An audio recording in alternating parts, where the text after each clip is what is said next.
What's going on, YouTube? It's TH back again with day 2 of our updated 3-round mock draft with trades. Yesterday was round 1. I'll go ahead and scroll through. So just in case you didn't see yesterday's video, which you should definitely go back and check out to hear my thoughts on all these picks, as well as where I could talk through some of these trades, including the trade that you're about to see right there at 16th overall. So if you missed yesterday's video and you're like, whoa, how did Washington get there?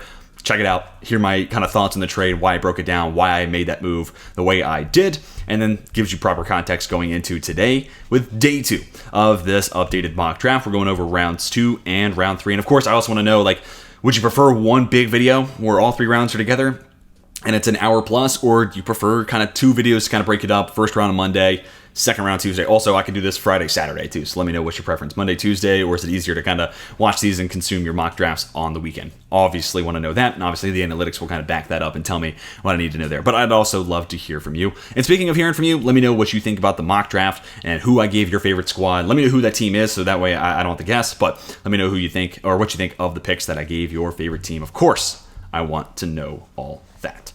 Then we get to, so we start here with, the San Francisco 49ers. I actually botched this, but that's okay. For all intents and purposes, it's not the biggest deal. I was going to actually have this trade for Chop Robinson be for pick 39, but it's totally fine because we're just going to have Cincinnati and Carolina trade at 39, which probably gives away a little bit of what we're doing. It will change receiver. Actually, no, it won't. So we're all good. But I would have had the trade go at 33, but oh well. I'm not impervious to making mistakes, but I'm going to have Darius Robinson be the first pick here in our day 2 continuation. And again, I was originally planning on this being at pick 39, but you just lost Eric Armstead. Darius Robinson, this guy who can play outside on early downs, fold inside for passing situations. I think he kind of gives you that same type of guy. Obviously, you would love to see Darius Robinson become as good as someone like Eric Armstead. May take some time, but I think this kind of gives you that flexibility that Eric Armstead gave you as well. To the New England Patriots, we went quarterback, we went receiver yesterday. Now we're going to go offensive line, specifically left tackle, a spot they can absolutely use an upgrade at. And I kind of contemplated tackle at 11. You know, maybe Olu Fashanu, but he doesn't really feel like a New England Patriot. Taliesin Fawanga, like, could you flip Michael Onwenu over the left side? Here we decided to wait, and we get Patrick Paul at the top of the second round. Long arms, love what he brings from a pass protection standpoint. And for Jacoby Brissett, eventually J.J. McCarthy, love the idea of getting that bookend left tackle of the future. To the Arizona Cardinals, the easy one for me here, this is going to be Johnny Newton. And just for a reminder, we went Terrion Arnold in the first round. So I've said a number of times, like, my ideal kind of Cardinals first 3 picks is like Marvin Harrison Jr., Johnny Newton, Kool-Aid McKinstry. Honestly, I think this one's probably the better of that, just because I like Terrion Arnold a little bit more than Kool-Aid McKinstry. So you get Marv, you get Arnold, and you get Johnny Newton here at 35. That's a slam dunk. That interior defensive line in Arizona needs an overhaul, really, across the board. All right, then we get to the first 2 second-round picks now for Seattle at 36 and 40. And then, of course, they have their pick at 81. But here at 36, I'm going to give him Christian Haynes. Another mock where he just continues to climb up my board. Love the movement skills. Love the Mauler mentality. I think Seattle might have something with Anthony Bradford. I believe in Olu Oluwatimi, so let's play Christian Haynes at left guard. And let's just say that's our Damian Lewis replacement. Bradford's going to replace Phil Haynes. And then that should be it for work on that offensive line. They might want to get one more guard in there just in case, or, you know, like if they don't trade out of 16, Jax Powers Johnson could be the ultimate like flex piece, whether he's playing center or guard. Kind of gives you everything you might want for this year as well as moving forward in Seattle. But if not, if you decide to move back, get 2 second rounders because you don't have one, I really like the value of Christian Haynes there at 36. To the Los Angeles Chargers, let's go to the cornerback spot where this team absolutely needs an upgrade. Nate Wiggins. This is kind of, you know, I kind of hit on this a little bit towards the end of yesterday's video, but people who maybe didn't see that video yesterday are going to be like, whoa, Nate Wiggins, he's supposed to be a first rounder. And actually, you know, furthermore, here at pick 38, we're going to have another corner who you've seen in a lot of first round mocks. But this is an offensive loaded class. Like, there are going to be casualties to that. Just like when there's a QB class with a lot of quarterbacks that go early. Guys get pushed down the board. Like, there's no way Micah Parsons should have been the 11th overall pick or whatever he was when he went to Dallas. Devontae Smith went 10 that year. Rashawn Slater went like 13 to the Chargers. That shouldn't have happened. But a ton of quarterbacks went early, so those guys get pushed down the board. I think the same is true. This year's class is so offensively gifted that there's going to be good defensive players that last into the late teens, 20s, and even in the second round. And it's all the benefit of the Chargers here, who get another outside corner, a guy with a little bit more size. I was glad to see it his pro day. He was at 182. I like that way more than 173, even if it means his true 40 times like 4.32 instead of 4.28. I'm willing to take that. 173 pounds definitely scared me. Glad to see he's back up to 182. Outside corner, definitely a spot where the Chargers need to get better. And we're actually not done addressing corner with the Chargers in this video.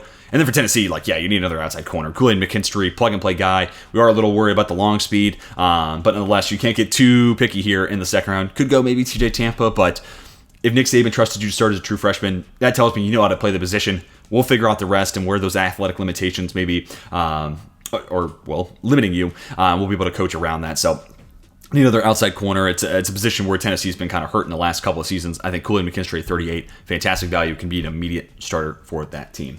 Here we get to Carolina. Again, this is where San Francisco was supposed to be picking, but instead, this is where we're going to have the Cincinnati Bengals and the Carolina Panthers trade. If I could just find Cincinnati. They're pick 49, right? Oh, there they are. And this is going to be as easy to predict as it could possibly be. T. Higgins for pick 39. And again, this would have been pick 33, but nonetheless, the player doesn't change. It's all good. It's no big worry. If anything, actually, Cincinnati's benefiting because they're going to get this guy for a slightly cheaper price. But if this T. Higgins trade does go down, he has requested a trade. Carolina, they should be making a call for giving up 33 or 39 because, yes, I know they made the Deontay Johnson trade. That's awesome. Right now, he's easily their best receiver on the roster. But you know what's better than having Deontay Johnson there as your receiver 1? Having Deontay Johnson be your wide receiver 2 and T. Higgins be your wide receiver 1. Two guys who can immediately, fill in whatever Dave Canales has in mind for the offense, and specifically for T. Higgins. Could T. Higgins be Dave Canales' Mike Evans in Carolina? Absolutely he could be. So Higgins plus Deontay Johnson, you're not waiting for a rookie to hit the ground running. You're giving proven NFL veterans to Bryce Young, who you're trying to see that year 2 leap. Especially, Dave Tepper is on the edge of his seat waiting to see it happen. So I think he'd be willing to go get that veteran route. And like I said, you know what's better than Deontay Johnson? T. Higgins and Deontay Johnson. And then for Cincinnati, I'm not worried about the 4.6 40 time for Keon Coleman. This is as good a T. Higgins replacement you're going to find in this class. The ball skills also 4.6 at 6'4". Let's not get carried away. That's still a solid time for someone that big. So Keon Coleman's the pick here. Love the ball skills, and plus the gauntlet drill was just fine. Showcased plenty of speed there. So I'm not worried about it. We will need to refine his route running, but the same was said about T. Higgins when he came out of Clemson. So I think Cincinnati, as receiver 2, this is a great spot for Keon Coleman to go, but also gives Cincinnati the chance to move on from T. Higgins if that's what he wants, and that's what they have to do. Getting cheaper, getting younger at the position, lets you pay Jamar Chase, lets you continue to pay Joe Burrow, so on and so forth. All right, now back to the Seattle Seahawks. This is going to be Peyton Wilson. You lose Jordan Brooks, you lose Bobby Wagner, you lose Devin Bush. That position's looking pretty thin. Yeah, they bring in Tyrell Dodson, who I think was a nice under-the-radar signing. They're running one of their linebackers. Name's now escaping me. But I think for long-term pieces, Peyton Wilson's probably the best, assuming this were to be the pick. It's probably the best option by the time he gets to year 2 and 3 on that team, especially considering Dotson, maybe that was just a zone-heavy Bills defense that propped up his PFF grade. That totally could be the case. And he's got a small sample size, so maybe that was just a solid run filling in. Who knows what he's like as a full-time starter. And you bring in a guy who's running, in the 4.43s, come on now. And, maybe he tackles a little high, but that's really the only thing on his film that's you got to clean that up. I think that can happen with some time. I think right now, best linebacker in the class, immediately helps Seattle. Like the value there at pick 40. All right, on to pick number 41. Actually, I'm going to go back-to-back linebackers here. I didn't even think about that when I put this together. But obviously, with Green Bay moving on from Devondre Campbell, think they could use our running mate next to Quay Walker. Edwin Cooper, long arms. Kind of a one-year breakout later on in his career at A&M. That's a little concerning, but you can also sell yourself on, he's leaving college at the right time. He's peaking going into the league. That could be your argument to take him here at 41. I think him plus Quay Walker. Quay Walker was a little raw coming out. Green Bay's just one of these teams that's just a great player development factory. I think they could be able to do the same thing here with Cooper. And then Cooper plus Walker. I kind of like the idea of those two guys playing alongside one another. Houston Texans, this is now the first time that we'll have them draft, at least barring a trade. This is the earliest that Houston will draft in this year's class, this year's draft. Jalen Polk, to me, I don't know why I don't see more of this in mock drafts. To me, he's the perfect complement to Nico Collins and Tank Dell. He has a skill set that neither one of those two guys have. He is just the middle of the field, vice grips, power slot in a lot of ways. 6'2", over 200 pounds, power slot. Love that addition. Well, also, can play outside if you wanted to use Tank Dell on the inside or, kind of push someone around with Nico Collins. He comes with flexibility playing inside and out. I like it a ton. Good route runner. And again, the hands are fantastic. Enough deep speed. Yeah, I'm a big Jalen Polk guy, admittedly, so I love this fit. I know some Houston fans, I've talked about it in my comments, don't really love this fit. I'm sorry to disappoint you again. I just think he's the perfect complement to those other two guys playing the slot and benefit in that C.J. Stroud, Bobby Slowick-led offense. Pick 43, I am going to give the Atlanta Falcons TJ Tampa, and by adding a little bit more size, another outside boundary corner who can play press, he can play zone, he can play off, like you name it. I think he's got the athleticism as well as the frame and the arm length to kind of fit in anywhere you need him to do. Wish we could have seen him play more man press at college, honestly, but him plus AJ Terrell on the outside, you move Clark Phillips into the slot where I think he was a good player at Utah, but the arm length limitations, probably better off fitted playing in the slot. I also think he's a willing tackler, so I just think moving Clark Phillips inside is the best move for him. So I think this rounds out that secondary, puts everyone in the right position, gives AJ Terrell a running mate on the perimeter. Sticking at outside corner, I think the Raiders definitely could use an upgrade there at boundary corner spot. Kamari Lassiter, kind of the poor man's Kool-Aid McKinstry, 3 years of starting experience, trusted by one of the best defensive coaches in college football to start as a true freshman. Does it sound familiar? Does it sound like what we talked about at pick 38? Because it should. And then here, the Raiders just like, Nate Hobbs is rock solid on the inside. Maybe Jacorian Bennett takes a step forward in year 2. I'd rather be proactive than reactive here. Let's get ahead of it, and let's have Lassiter versus Jacorian Bennett in training camp. Whoever wins that spot is your other outside corner on top of Josh Jones, who, he's got a little bit of a off the field issues too. That's why he's no longer in New England, right? So, maybe this is also a contingency for anything that could go wrong there with Jack Jones. All right, to the New Orleans Saints. I struggle here. I'm starting to think Michael Penix is going to go round 1, even though he's my QB3. I think Michael Penix should go in the first round. I think there's a couple of offenses that really make a lot of sense.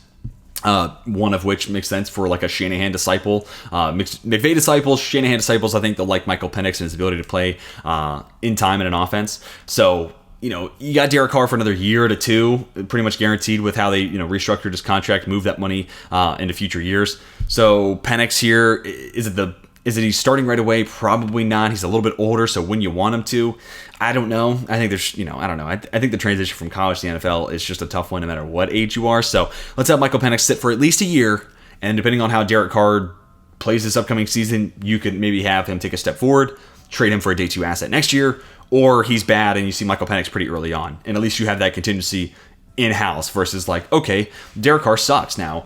Who are we going to turn it over to? At least you have Michael Penix there in the room. And also, like, long-term, as this team continues to fight the salary cap, getting cheap a quarterback would go a long way to making that fight a little easier to manage. To the Indianapolis Colts here at 46, I'm looking for an upgrade over Alec Pierce. I'm not the world's biggest Troy Franklin guy, but he's absolutely a better yards after the catch guy while also bringing a ton of deep speed, so he already kind of fills the role that Alec Pierce brings you there. I think Franklin's going to need to add a little bit of muscle, but that being said, watching him run with the ball in his hands makes you wish that, like, no, don't change a thing about you. Like, you're slippery, you're super fast, super twitchy. Don't change any of that. So this just might be a reimagining of what Alec Pierce was supposed to be in this offense. Because I think, again, Franklin gives you that deep speed, but they don't really use him as a yards after the catch weapon. Troy Franklin definitely gives you that. And really, it came down to, like, imagine an offense where you have to tackle Anthony Richardson, Jonathan Taylor, and Troy Franklin, 3 very different types with the ball in their hands, but all very hard to bring down. So I like it a lot from that standpoint. Pick 47. Again, I think some Giants fans did not like this pick last week. Maybe they thought Xavier McKinney was coming back. McKinney gone. Shane Bowen, the now the defensive coordinator in New York. He's had Kevin Byard playing center field for his defense the last couple of years. It's a spot that I think he's going to prioritize and covet. Tyler Newman to be the best safety in this class, especially the best center field, true free safety, ball hawk type in this class. So plug him in there where you have a hole now. Definitely an upgrade over Pinnock. So love that addition. And it's going to be an important one for Bowen's defense. Pick 48, I'm going to give the Jaguars Ennis Rakestraw Jr. You move on from Darius Williams, so replacing one small corner with another. Maybe not ideal. Rakestraw is a little bit bigger. Long speed's definitely going to be a concern, but cross that bridge when you get there. And also, like, it didn't affect him too much at Missouri, playing in the SEC, Premier College Conference. So we're just going to trust the tape, trust that he's a good football player. And here in the second round, you're not as worried about it versus like first round, it's like you want to have good football player and athletic measurables. Second round, the guys are available at pick 48 for a reason, right? So what are those limitations? How can we minimize that? And how can we maximize the strengths they bring? Right now, outside corner are going to be a bit of an issue. He can play on the inside too, but they got Antonio Johnson out of A&M, who I liked a ton. Like one of my favorite slot players from last year, a slot/strong safety. Can we just see him play in the nickel? Like I kind of hope he gets that chance this upcoming season. So Rakestraw on the outside to be that Darius Williams replacement here at 48 feels like an opportunity to get a little bit cheaper at that position, but also like the idea of he's not having to step and be CB1 anywhere. He's being CB2, so that could also make it a little bit easier for Mr. Rakestraw Jr. Cincinnati Bengals, they lose DJ Reader in free agency, so this one was one that came to me pretty quickly. Tavondre Sweat next to BJ Hill, like that a ton. Sweat also does bring some nice pass rush juice, so in a lot of ways, like I could see a world where Tavondre Sweat is their DJ Reader replacement. Not necessarily one-to-one, because that's hard to say. DJ Reader's a really good football player. You can't take that for granted. But I could see a world where Tavondre Sweat kind of develops into that type. Can be interesting to see what that snap share looks like. Is he playing 50% snaps, 60%? What's that playing weight once we get to training camp next year? And how does that affect his snap count? All going to be really interesting. Only time will tell, though. Philadelphia Eagles on the clock at pick 50, looking for a Quez Watkins upgrade. Let's go with Xavier Worthy. Last time we did a mock, we had to go in the first round. And that's because, it's like the post-combine mock draft. And, so we got him in the first round. I think it's cooled down a little bit. I think we've all kind of taken a step back and said, well, we can't count his speed twice as a win. Like, if you're doing a pros and cons, you can't say he's fast and he runs 4.21. He's fast and he runs 4.21. He's fast, specifically, he runs a 4.21 40. It's not both. It's just a measurement of how fast he is. So I think this is just your Quez Watkins, upgrade. I think this is about the right range for Xavier Worthy. Maybe he does sneak into the late first round. But 76 catches last year at Texas. I think he can be trusted to be more than just a gadget or a speed threat. So again, upgrading from Quez Watkins, getting a guy who could do a little bit more. Also in a world where maybe Devontae Smith could get injured, AJ Brown, anything's possible. Having that third receiver step up and making it so you still have a solid tandem, at least a 1-2 punch in the event of that injury, goes a long way for this team, hopefully getting back to where they were a couple of years ago. Pittsburgh Steelers here at pick number 1. As promised, we're going to go receiver here because right now it's George Pickens and Van Jefferson. Don't love the sound of that. So I'm going to go with Xavier Legette here. Nice showing at the combine, sub 4.4 speed. Kind of has that AJ Brown, body to him. And play style even. So thought of him as a nice compliment for George Pickens. Field stretcher, kind of contested catch guy. And then Xavier Legette can work the underneath stuff. Can be that, awesome weapon on a slant, but also has play strength and long speed to be a weapon deep down the field, and especially if it is Russell Wilson, that play action moon ball. Like I'd be curious to seeing Legette opposite of George Pickens. I think that's a nice little 1-2 punch. But if you're a Steelers fan, if we're drafting here in the second round, who is the ideal complement to George Pickens? I'd be curious to hear your thoughts on it. Legette was the first one that came to mind. I'd be curious to see if you have someone else in mind, like a Jalen Polk or whoever it may be. Love to hear it down below in the comment section. Los Angeles Rams here at 52. You bring back Darius Williams, but I think they could use a guy with a little bit more size. Thought about Max Melton here, but I'll go with Kyrie Jackson. Awesome change direction skills, crushed the vertical. It was like 84th percentile vertical. I think it was that, not the broad jump, but. I think basically all that to suggest like this guy in man press, fantastic. He's explosive in that back pedal. Again, ideal frame. Also, really nice 40, 6'3". All those things kind of check out for being a really nice man press corner. I think that gives him a different skill set than what they have right now with Darius Williams. Also, a different body type. So no matter who you're playing, you can have a big corner to complement whoever you're facing that week if they have a bigger body receiver. So I like that complement opposite of Darius Williams. Back to the Philadelphia Eagles here at pick 53. Speaking of Max Melton, look. I've actually been a little bit slower to addressing corner most of these mock drafts for Philadelphia because I think, James Bradbury's been up and down his whole life. A change in defensive philosophy is probably for the best. I think Vic Fangio is going to put those guys in a better spot than a man-heavy Sean Desai and Matt Patricia defense would. So I think they're going to have a natural bounce back a little bit, but those guys are both old too. So you need to think about what's on the horizon. They have a couple other guys there. Yes, I know Keely Ringo. Yes, I know Eli Ricks. I hear you. I think Melton, better athlete than those two guys, but also the flexibility to play in the slot. C.J. Gardner-Johnson missed basically all of last year. So in the case that he does battle with injuries again, Max Melton would be an awesome guy to plug into that slot. So inside-out flexibility, long-term option, whether on the perimeter or on the inside. It just gives Philadelphia answers no matter what happens over the next couple of, whatever happens this season, but of course, even further down the line in the seasons to come. All right, Cleveland Browns then at pick 54. Actually, I love this fit. I don't know why I haven't done this before. Maybe I have. Karan Amegaji, just to have him sit behind Jedrick Wills for a year, who's coming off a scary injury. Amegaji finished his college career at left tackle. We're kind of one of these rare Ivy League dudes, but now he gets to go to Cleveland. Now, granted, Bill Callahan's not there anymore, but I'm gonna give Cleveland the benefit of the doubt and say that they're still going to be really good at developing offensive linemen. And if that's the case, Amegaji as your Jedrick Wills replacement, he's on the 5th-year option. It just hasn't really worked out. He hasn't been that great. We could see Amegaji as early as this year, really, if this were to be the pick. So I love that, and just trying to keep a strength to strength with that O-line in Cleveland. All right, pick 55 for the Miami Dolphins. They lost Cedric Wilson Jr., and I don't think Braxton Berrios is on the roster either, so I'm going to go Roman Wilson. 4.39 40, probably a little, he's the slower of those, headline three between the Tyreek Hill and the Jalen Waddles of the world, but 4.39 still pretty awesome. I'd brag about it if I was that fast. But plugging him in as that slot / third receiver, plus like with how big speed plays into a factor for Hill and Waddle. Those guys don't play as much as like your normal receiver. You got to rotate those guys in. So adding receiver depth is going to be crucial. Wilson kind of fits their speed MO, but also a sharp route runner, really sure hands. Especially in the red zone. Like I love his like ability to separate and get open in one of those tight, constricted areas. So love that addition. Need a third receiver there in Miami. And with Wilson on the board here, I thought it was pretty solid value there. And also like Tyreek Hill, Jalen Waddle, both have battled injuries. I don't want to see a world where Tyreek Hill is out there with, I don't know, Braxton Berrios is the 2. I don't want to see Jalen Waddle out there struggling with, again, Braxton Berrios, I guess, is the 2. So let's, in the event of an injury, let's give them another guy who can step up. Kind of like what I was talking about earlier with Xavier Worthy to Philadelphia. All right, then we get to the Dallas Cowboys here at 56. And I mean, with Tyler Biadasz gone, like Zach Frazier fell to the spot. And I was like, oh, well, this one's easy. This was one of the quickest things I did when preparing this mock draft. This is an upgrade over Tyler Biadasz in a lot of ways, in my opinion. I think it will be. Biadasz is not a bad player by any stretch, but I think Zach Frazier is going to be a damn good center.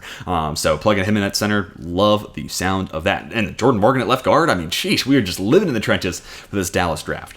All right, then we get to Tampa Bay here at 57. Like to see them add one more guy at edge. Maybe Yaya Diaby can take a step forward here in year 2, but I like him more as a DPR. So let's draft Chris Braswell, speed to power guy, opposite of Joe Tryon-Shoyinka, kind of a souped up athlete that we're waiting to see. Maybe year 4 he gets even better, but even if he doesn't, it's worth taking a shot here at 57 for Braswell. Had his Senior Bowl been a little bit stronger, he goes way before this, but it was kind of mixed returns, so I think he'll linger on the board. But a guy, kind of a 1-year starter at Alabama and then a role player before that, so we're still I think he's still kind of hitting his stride for what he could be as a full-time starter, and hopefully Tampa Bay can take him to the next level.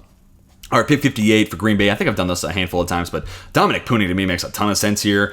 Play him at left guard, flip Elton Jenkins over to right guard. He's played right tackle, so I feel like he can make that flip to their side. Maybe Dominic Pooney just plays right guard, but I think that's the weak spot. They did move on from John Runyon, so right now it's Sean Ryan, who I didn't hate coming out of UCLA. Let me just say that. So Sean Ryan is their right guard. I don't think that's the worst case scenario. Pooney also, let's be honest, could be a center upgrade over Josh Myers. That hasn't been great so far. I think Pooney could play some center. So just flexibility for, basically you can find your weakest link on the interior offensive line and then just plug Dominic Pooney in, and that's an upgrade. And, offensive line's a weak link unit. So if you can strengthen that weak unit, that unit is better as a whole. That's a little confusing to say, but hopefully you get what I'm trying to say. Let's get back to the Houston Texans then at 59. Man, I'd love to see this team add one more interior defensive lineman. I was hoping, fingers crossed, they would get Christian Wilkins. Raiders give him a bag. Braden Fisk is a fun guy to throw into the middle, just from like a pass rush standpoint. He won't be great against the run, I don't think, but just an absolutely explosive one-gap shooter. And him in the middle of Danielle Hunter and Will Anderson, I'm loving that. Like, 3rd and 8 is about to get really difficult if Houston can land Brandon Fisk. So I love that addition. Again, won't be the world's best run stopper. Maybe you just sign a veteran towards, right before training camp, just kind of eat some space to play next to Braden Fisk. Maybe you go Chris Jenkins here instead, but I like the upside that Braden Fisk brings specifically from a pass rush standpoint. All right, next up, the Buffalo Bills at pick number 60. Look, I know 4-6 was disappointing for Cam Kinchens, but the Bills play a lot of split safety. That's only half the field that Kinchens has to cover. And also, look at that pick against Louisville off of Jake Plummer in the first quarter. You can't tell me that dude's running 4.6. I don't know what that 40 is, but that dude's instincts and just play speed is way better than that. Shades of the Keon Coleman, bad 40, great gauntlet time. I'm just going to trust the tape and what I see on film. Kinchens moves way better than that. And again, in a split safety heavy defense, I think it'll be just fine covering half of one field. And obviously this team moves on from Jordan Poyer, Micah Hyde, Taylor Rapp, Cam Kinchens. I think that's a 3-headed safety trio that I can live with going into next season. To the Detroit Lions, another week of making this same selection, but dude, Cooper Beebe is just the perfect left guard plug-and-play guy. You got Glasnow back to play right guard, Ragnos extended, he's at center, we're good there. You could still maybe draft one more guy long-term, maybe it could be a Glasgow eventual replacement for right guard, but Cooper Beebe, he has awesome play strength. And, Jared Goff's not a statue per se, he can move a little bit, but he is closer to say a statue quarterback than he is Lamar Jackson. If you're gonna go to the extremes, he's a little bit on one side closer than the other one. And guys like that who are maybe a little bit less mobile than someone like Josh Allen, Lamar, et cetera, I really want to minimize interior pressure. And Cooper Beebe might be the best pass protecting interior offensive lineman in this year's class, legitimately. Shades of I don't know if he's as good as Steve Avila, but that's the same thing I was talking about last year with Steve Avila. I mocked him to the Rams a ton because you don't want Matt Stafford dealing with interior pressure. I think the same is true here with Cooper Beebe going to Detroit, keeping Jared Goff upright. One last note. I said this a little bit yesterday, talking about Taliesin Fuanga. It's so easy for us to say you're either a great athlete or you're a bad athlete. Trust me, there is plenty of room there in between. Cooper Beebe, just like Taliesin Fuanga, like it's okay that they're average to above average athletes. Fuanga probably a little bit better of the athlete between the two of them, but if Beebe is average to just slightly above average, that's fine. He's playing interior offensive line. Like this is the dude that you want to keep Jared Goff clean from interior pressure and to pave the way for David Montgomery. And I think Beebe has enough movement skills to do just that with an abundance of play strength to make that happen. Anyways, tangent aside, I didn't imagine I'd talk that long about a left guard. But anyways, let's get on to the Baltimore Ravens. They move on from Morgan Moses. So, there's a handful of teams that if Blake Fisher goes to them, I'm feeling pretty good about his chances about being a better pro than he was at college. It's just kind of weird. He never broke out at Notre Dame. He was on my, preseason, honorable mentions kind of watch list for offensive tackles. Thought this could be the year where he takes that step forward. Just didn't click. But if he goes to Baltimore, one of these player development factories, kind of like a Green Bay, and if he went to San Francisco, I think he'd be a great fit for that blocking scheme. So that's another place where I'm here for it. Sitting behind Havenstein in LA, I could like that too. Not to list off every Blake Fisher destination, but if he goes to Baltimore, I feel pretty good about his development and him becoming a better pro than he was at college. And plus, this just makes a lot of sense to replace Morgan Moses. And then, of course, you snipe San Francisco too. They did re-sign Colton McKivitz, but I don't think that would limit them from drafting Blake Fisher if they felt like it was the right value. Anyways, instead, we're going to have San Francisco trade back once again. This is a little bit of a frustrating draft as I was putting it together for San Francisco. I like the Darius Robinson, Eric Armstead kind of replacement, but the rest of these selections got kind of tough. But it's going to be pick 69 for pick 63, and then throw in, did I put down what pick it was? I didn't. I think it was pick 181. Yeah, I think it was pick 181. It might have been slightly different, but Chargers aren't in a great spot to give up assets, but, it's a late enough pick to where I don't mind it. And they could absolutely use an upgrade in the nickel, and Mike Sammers still definitely gives them that. Plus, like Jim Harbaugh drafting one of his guys. I feel like there's going to be at least one Michigan guy who gets drafted by the Chargers. And Sanders still, and you add TJ Tampa, and you have Asante Samuel Jr., and, Aloha Gilman coming back, and, of course, Derwin James. With a couple of picks, it's like, damn, that secondary is not as problematic as it was. And then you just have a healthy Joey Bosa and Khalil Mack this year. That defense, dare I say, might be good for the Chargers. So I got to figure out that run defense, and that I think Harbaugh's energy almost might clean that up. Not that Harbaugh's energy makes tackles, but I think a change of philosophy and just kind of a voice at the front of the room can kind of change, a lot, and also like a schematic change. I think Jesse Minter can clean that up. Anyways, I like Mike Sammers still there, and a small trade up there for the Chargers. Then we get to the Kansas City Chiefs. Chris Jenkins, just love the idea of just getting a high-level run defender next to Chris Jones. You extend Chris Jones. You're paying him that money because he's the best, especially now with Donald retired. He's the best pass-rushing interior defensive lineman in the league. Let's let him focus on that. He gives you great production in the run game, don't get me wrong, but he makes that money because he's an awesome pass rusher. Chris Jenkins makes it that much easier for him to focus on being that awesome pass rusher. So back-to-back Wolverines off the board. That sends us into the third round. Starting with the Carolina Panthers.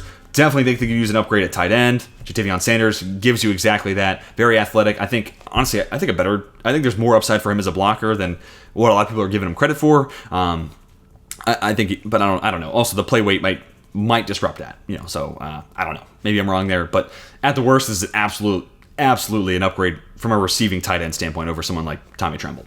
Then we get back to the Arizona Cardinals at 66. This is a pick that I've mocked a handful of times. Christian Jones. Experience starting at both tackle spots, so with them moving on from DJ Humphries, I could see him starting both left side or right side, depending on what they want to do with Paris Johnson Jr. And ultimately, I think Jonah Williams is going to be better off playing left guard. So if they can get him to commit to playing guard, Jonah Williams, I think, is going to be best off playing left guard. Will Hernandez goes back to right guard. I'm feeling pretty good about that offensive line in Arizona.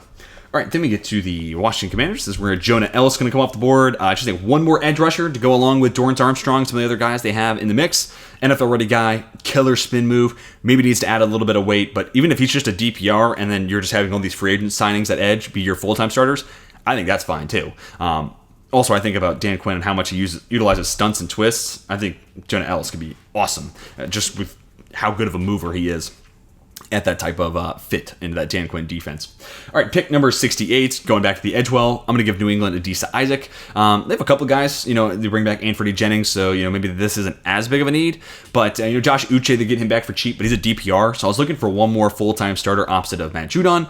Adisa Isaac falling to the third round. I think that's a really good value for a guy who's kind of a jack of all trades, but not a master at any one. I just think this is a guy that almost fits that New England energy, just a master of doing a lot of different things pretty well. And just put me on the field and let me show what I can do. So I like that value there at 68 as well.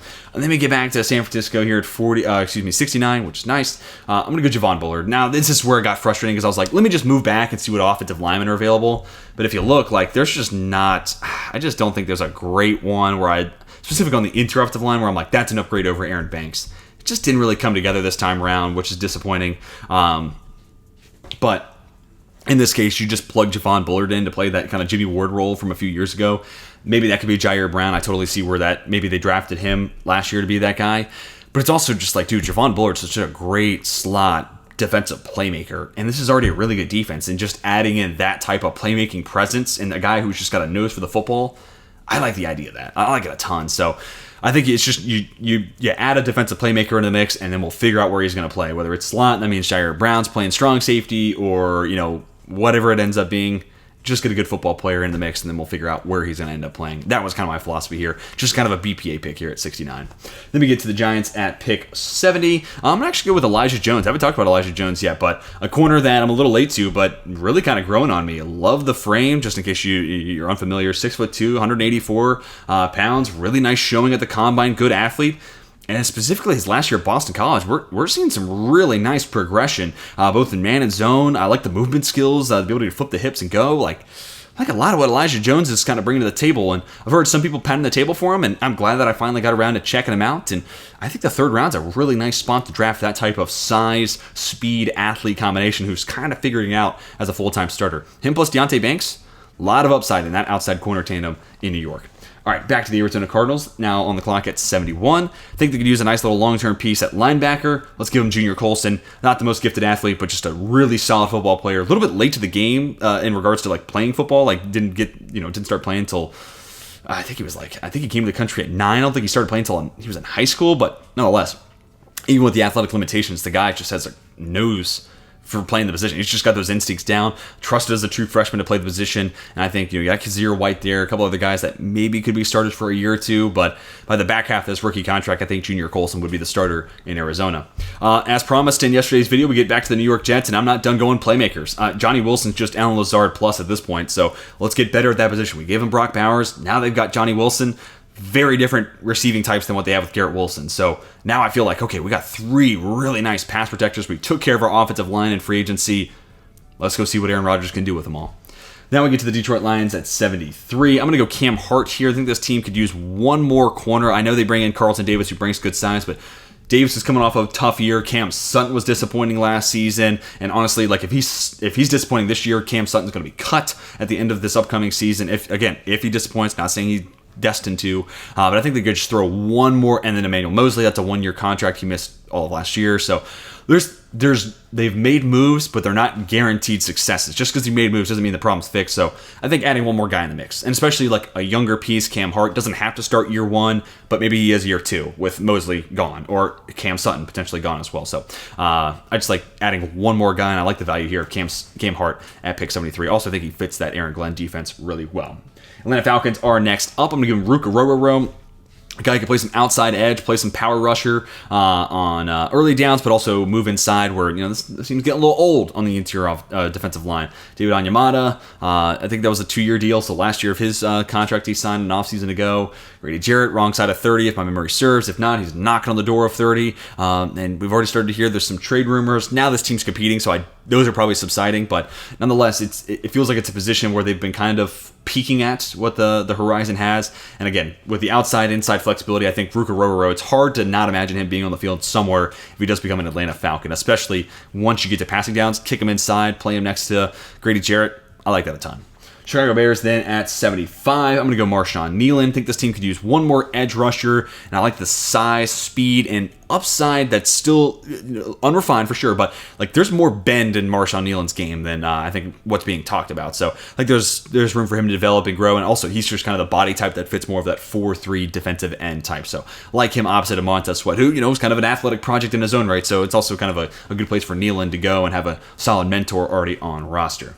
Next is the Denver Broncos, and at 76, I'm going to go to the cornerback spot because Demarius Mathis, unfortunately, just didn't take that step forward last year, so I think it's time to address outside corner. Renardo Green, coming off a really nice Shrine Bowl showing, had a really nice senior year at Florida State too. Like the size, like the frame, like the speed to go with it, so I think this could be your Demarius Mathis upgrade there at outside corner.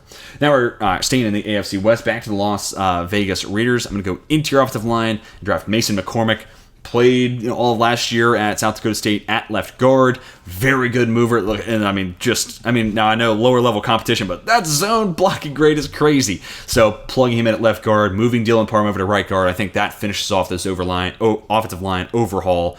And keep in mind, we drafted Jermaine Illuminor's replacement, Taliese Fuanga, at pick 13. So we got a new right tackle. Now we draft a left guard in the third round. I think that finishes this offensive line overhaul. Then we get to the Commanders at 78. I'm going to go with a little bit of a different pick here. They bring in Zach Ertz. That signals to me that they're looking at this tight end class, looking for someone that Ertz can coach up. And Theo Johnson's an interesting one. 6'6", 250. Kind of has the frame and the arm length to be a solid blocker. So maybe just kind of year one, that's his role. But really liked what he posted at the Combine. Nice athlete, fluid mover, looked good in the on-field drills. Also a good Senior Bowl. So I think this guy's boosted his stock a good bit. And if he's your tight end 2 behind Zach Ertz for a year, get coached up by a solid veteran, by year 2, man, I could see him being the guy moving forward in that offense in Washington. All right, then we get to Atlanta. It's just been mixed returns on Richie Grant, and maybe it's time to admit Richie Grant had a great Senior Bowl, liked him coming out of UCF. Maybe he's just not as good as I thought he was going to be. Jaden Hicks might be your opportunity to kind of redo it there. I think a lot of the same skill sets. Jaden Hicks probably has a little bit more athleticism to play true free safety. Grant was going to be pretty much box safety, slot corner, that type of guy. I think Hicks gives you a little bit more flexibility if you want to do some split safety. He could definitely fit with that. He could play some free if you wanted him to do that, but you got Jesse Bates there. So I think Jaden Hicks is just your Richie Grant upgrade inside the box. All right, back to the Cincinnati Bengals here at pick 80. I'm going to go back to the tight end and I'm going to go with Eric All, a name that's getting a little bit of late momentum here in the cycle, but nonetheless, Iowa tight end with a solid frame, 6'5", 250, good blocker as well, and then really solid fluid mover. I mean, I'm not saying he's Sam Laporta, but like the things that people liked about Sam Laporta, Eric All shows, yet in a much smaller sample size. So this is a draft and stash kind of thing here for me with Cincinnati. Mike Gesicki's not a very good blocker, but he is a solid pass catcher, and maybe he's just playing power slot. Maybe you are playing him in line. Who knows? But if Mike Gesicki's your receiving tight end, and Eric All just starts year 1, kind of like what we just talked about with Theo Johnson, just starts out as the blocking number 2, that's fine. But then by year 2, I can totally see where Eric All is taking that step forward. And more often than not, tight ends, Sam Laporta is an exception to the rule. Most tight ends take at least a year before they hit the ground running. So I think both Theo Johnson and Eric All, this would be an ideal situation for them to step into as well. Seattle back on the clock here at 81. Going with a little bit of a boom-bust pick here with Kalen Bullock. Move on from Quandre Diggs. Yes, you still have Julian Love there. But I think... And Love's played a good bit of free safety in his career, and maybe that's his position, but I kind of like him more as a box to nickel corner type. Kalen Bullock, this could be your opportunity to develop a guy into develop him into an Earl Thomas type. Now, I'm not saying Kalen Bullock is going to be Earl Thomas, the best free safety or one of the best free safeties we've gotten to see in my lifetime. Ed Reed still in my lifetime, so I don't know if I can go and say Earl T was better than Ed Reed. But anyways, you can have a conversation, debate it down below in the comment section. Kalen Bullock's a bad tackler, but the range and the just pure center field instincts he has, it's alluring. So I think he's going to go somewhere in the third round because some team's going to take that chance on him. And if Seattle can coach him up, and if Mike McDonald can get him there as a tackler, this could be his Geno Stone. This could be his Geno Stone in this defense. So I like the upside. It does come with a little bit of risk there for Seattle, though.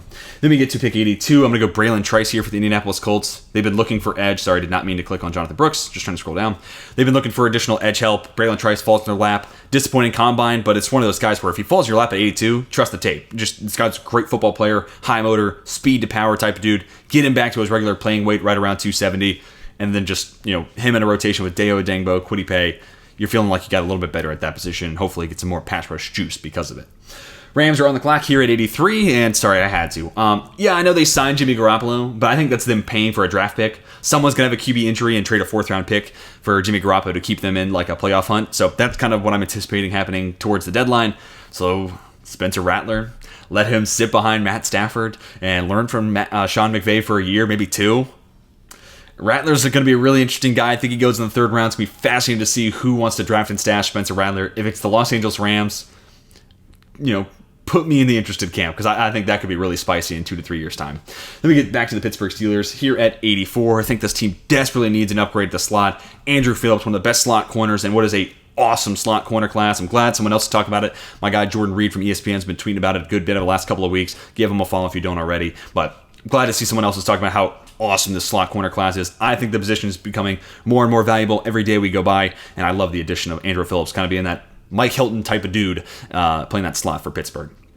Back to the Cleveland Browns. I think they could use one more kind of interior defensive lineman, specifically like a fiery, one-gap, penetrating pass rush specialist on the inside. So what better than the Ohio State's own Michael Hall, staying in state. I know Browns fans love when that stuff happens, and you just let him be the fiery pass rusher next to Dalvin Tomlinson. And we'll see what happens with Siaki Ika this year, but I don't think Michael Hall is going to be an early down guy. He's not going to be a factor against the run, but just like 3rd and long, you already have to deal with Myles Garrett. You already have to deal with Zadarius Smith. Now you got to deal with Michael Hall, who is a one-on-one winner, and you're going to get one-on-ones as long as Myles Garrett's on your team. That's a dangerous landing spot, in my opinion. If he goes to Cleveland, that's going to be scary, and that could be as good a place for Michael Hall to go as there is across the league. Pick 86, I'm going to give the Houston Texans a developmental right tackle, and actually a guy that, Roger Rosegarden, if you watch every game from this last year except for the national championship, he's got some good tape. Like, he's a good football player. He's a solid guy.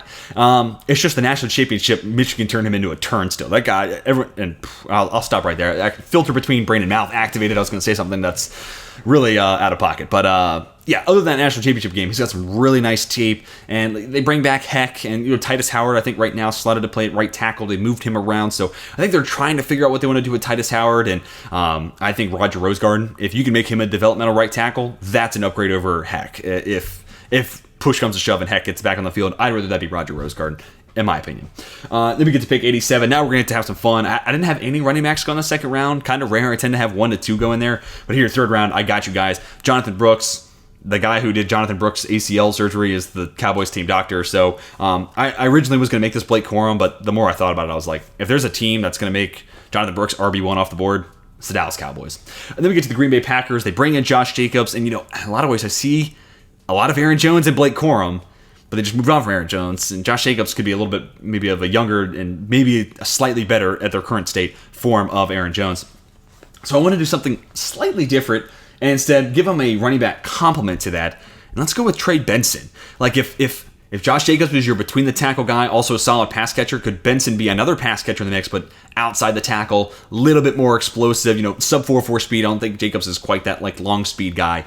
Trust me, he breaks off plenty of big runs. You can ask Seattle 2 years ago and that overtime winner. He's got that. And you could ask the Chiefs last year, like that highlight run from week 12. But I think Trey Benson, Josh Jacobs, there's enough overlap to where they do things similar and they both do it well, but there's enough difference too to where it's not just drafting the same version of the same guy. So I like that a ton. And also, like, both of them are really nice pass catchers, but that's the most important thing. Just put as many pass catchers around Jordan Love as we can now. And let's see what more we can get out of Jordan Love after his breakout season last year. All right, then we get to Tampa Bay, and I am not done with running back, but actually we're going to do that with the next pick for Tampa Bay, so I don't make it 4 consecutive running back picks. Also, like, 3rd round, corner from Auburn here. This is the Tampa Bay Buccaneers type. No need to talk about it more.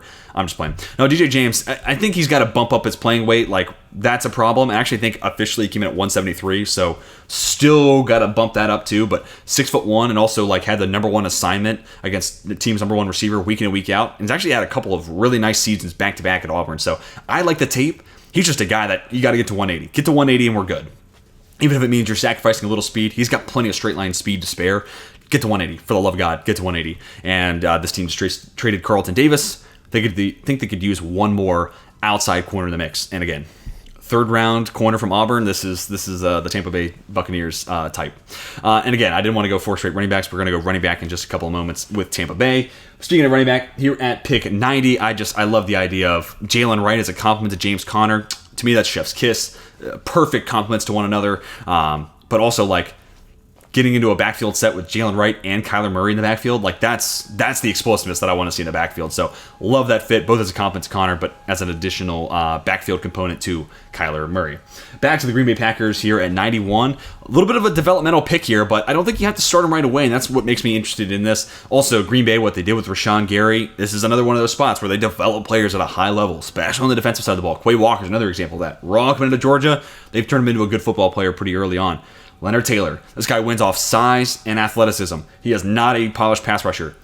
Could Green Bay do it again? And if they can, my oh my, that's gonna become, this is your Kenny Clark replacement if they are able to do it. And again, don't need him start right away, which I think is probably the best thing for Leonard Taylor. So like this landing spot, like the value to at 91. He's kind of gone lost in the shuffle for a lot of mock drafts, but I think late round 3 is a good place for him to come off the board.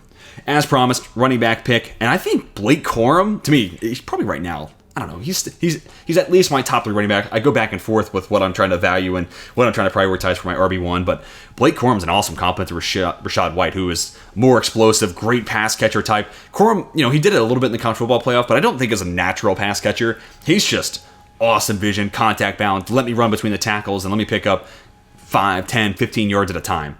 And again, I think that's a perfect compliment to Rachaad White. So it's a team that's going to continue to try to run the football. And, also Liam Cohen coming over from the Rams. The Rams just had this year where every time they get in the red zone, they are trying to pound the rock. And if Liam Cohen brings that influence too, no better guy than Blake Corum. All right, let's get to the Ravens here at 93. Another one of these teams that just drafts and develop guy at a high level. I really don't know what to do with Austin Booker. I think he still goes somewhere in the top 100. So let's give him to Baltimore. He's this interesting blend of like size, arm length, a little bit of bend, enough explosiveness. Didn't love the testing, but it shows a little bit more on tape. So I just want to put him in the hands of the Baltimore Ravens, let him sit for a year or two behind an Odafe Oweh. They'll probably bring in a veteran that is the Baltimore way at edge. So you don't need him to start right away. Just let him, you kind of draft and stash for a year. Kind of the same thing they did with David Ajabo as well. So just kind of put him as, edge 3, edge 4, and just see what you can do with him in a year or two. And I think here in the 3rd round, it's a good spot to do that with Booker. All right, San Francisco back on the clock here at 94. And again, I've been trying to find this team interior offensive line help. Maybe it's Christian Mahogany. I kind of like Zach Zinter. It's an inside zone scheme there at Michigan. He's played right guard his entire career, so we would need him to flip over to play on the left side to replace Aaron Banks. I think a lot of times when people would say, oh, he can't flip, I think we're putting professional football players in a box like these guys are the best in the biz. They can flip to the left side.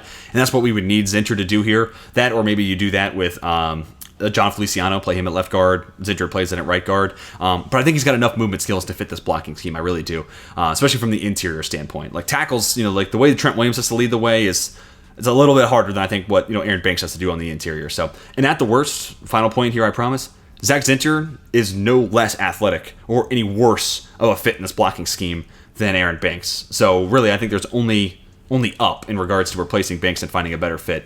I think Zinter here at 94, one of the best guards, interior offensive lineman from the Big Ten the last 2 to 3 years. So yeah, his injury kind of ended his career early, but don't let him get lost in the shuffle. He's a really good football player. All right, we got 6 more picks to go through. Pick number 95. Let's just draft Marquez Valdez-Scantley's replacement and Tez Walker. I think Hollywood Brown's going to be a bigger part of the offense. Don't get me wrong. I think if they bring in Tyler Boyd, God forbid, that's going to be unfair for the NFL, but he'll have a bigger role. I literally just want to draft Tez Walker to be Marquez Valdez-Scantling, who plays 10 to 15 reps a week, and you just let him run in a straight line. One of the fastest GPS times, actually I think the fastest GPS time from the Senior Bowl. That's what he's bringing to the table. And if he shores up those hands over the course of a year or two, or just it was a bad Senior Bowl week and his hands aren't really as big of an issue as it seems, then this guy can absolutely be a part of the mix. And also, it's a 1-year deal for Hollywood Brown. Nothing's saying that he's going to come back. In a lot of ways, it makes sense for Hollywood Brown to ball out 1 year in Kansas City and go get a bag somewhere else. So this could eventually become your Hollywood Brown replacement as well. To the Jags at number 96. Let's give him Gabriel Murphy. I think this team still needs some edge help. He's a prolific college player. I mean, the PFF grades, the pass rush grades are elite. 6'3", 260, so I think he can be an every down guy. You can move Trevon Walker all across the defensive line. And really, this team's been missing edge since Arden Key left. Josh Allen's good, but we just haven't seen that step forward yet from Trevon Walker. Hopefully, we see it year 3. So at the worst, I'm just trying to find that third, edge rusher to get in the mix that they lost with Arden Key. I think Gabriel Murphy could at least be that for the Jags. Back to the Cincinnati Bengals. This round of Christian Mahogany come off the board.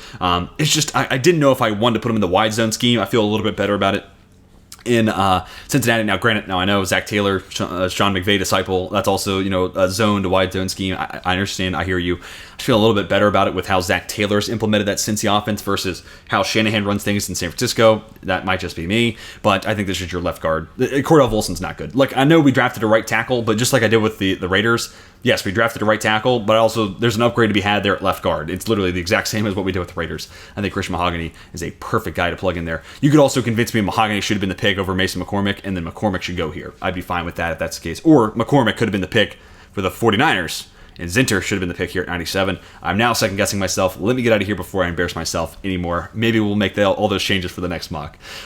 Pittsburgh Steelers here at 98. I don't know if Cedric Van Pran's the perfect fit, but I'm going to give you an option. If you're a Steelers fan, tell me what you think. Van Pran or Bo Lemire here. Lemire just comes with size and arm length limitations, and he'll get pushed around by some bigger guys. Van Pran, 75.4, zone blocking grade, and also, like, he's another one of these examples, kind of like Cooper Beebe, kind of like Talise Fuanga, where it's like, yes, they're not exceptional athletes. It doesn't mean they're bad athletes. And, Arthur Smith, it's an inside zone, not a wide zone, so I think it's a little less of an ask for what you need out of a center athletically. I think Van Pran might be just athletic enough to make it work. It might end up being Nick Herbig at center, or really what I think will probably happen if Pittsburgh doesn't address the position, James Daniels plays center, which did in Chicago for a time, and then you play Nate Herbig at right guard. That could be possible too. So if that plays out, maybe they draft a guard here instead. It's just going to come down to how they feel about James Daniels. But I'm curious to why they haven't given Daniels a shot to play center just yet. Anyways, let me shut up. Let's give the Los Angeles Rams some offensive tackle depth. I met Goncalves, a guy that was supposed to have his breakout year be this year at Pittsburgh. He got hurt though, but prior year's tape were pretty solid. And again, this was supposed to be his breakout season, so we just haven't seen him take that step forward. He goes to LA. He doesn't have to be pressured to start right away. He's just their swing tackle. So, and maybe they can get that breakout out of him, in a year or two's time. So I like that value. Gives them additional depth there at tackle, while also, just a guy that was supposed to be a breakout player. Like I like a team taking a chance on him, especially here back half the 90s. What else are you gonna use this? This is a good spot in the draft to take that chance because the upside is definitely worth it. And the last pick we're gonna have Washington gotta improve corner. So I'm gonna go with Chris Abrams-Drain. I think Jerrion Jones is a slot corner. Jarvis Bradley Jr., Chow Smith-Wade, and and Kalen King might be an undraftable guy at this point. Keelan Carson, Josh Newton. Make them 4th-round picks. That's kind of where I'm at with them. Abrams-Drain kind of has the body of a slot corner, but played a lot on the outside at Missouri. So flexibility. I think Quan Martin's going to be the slot of the future for Washington. So really, you're making that pick, and fingers crossed that it works out with him playing on the outside. And here's a fun fact: Chris Abrams-Drain currently weighs more than Emmanuel Forbes did when he was drafted out of Mississippi State. So he's not as thin as some of the guys they currently have starting right now. So that's something, but he is shorter. So, pros and cons there. But nonetheless, it's just at pick 100, where can we get better? Corner's definitely a spot. Chris Abrams-Drain is a good football player. Let's hope he's the answer, at least at one of those starting corner spots. But guys, that's going to do it for my updated 3-round NFL mock draft. Yesterday was round 1. Today, we did day 2, so covering rounds 2 and 3. Again, let me know what you think about this format. Do you like it broken up, or do you want just one big video? Is that easier for your consumption? I'd be really curious to hear what you think about this new format. But of course, the most important thing I want to hear is who your favorite team is and what you think of the haul that I gave your squad. Did you like the picks? Do you think I'm close? Do I have the right position groups with the wrong players? No matter what you think, whether liked it, love it, hate it, somewhere there in between, let me hear what you think down below. I'm going to try to respond to as many comments as I possibly can with this mock draft. But guys, again, leave me your thoughts down below in the comments section. I hope you all have a fantastic rest of your day. That's going to do it for me, though. And until next time, my name is Tej, and I am signing off.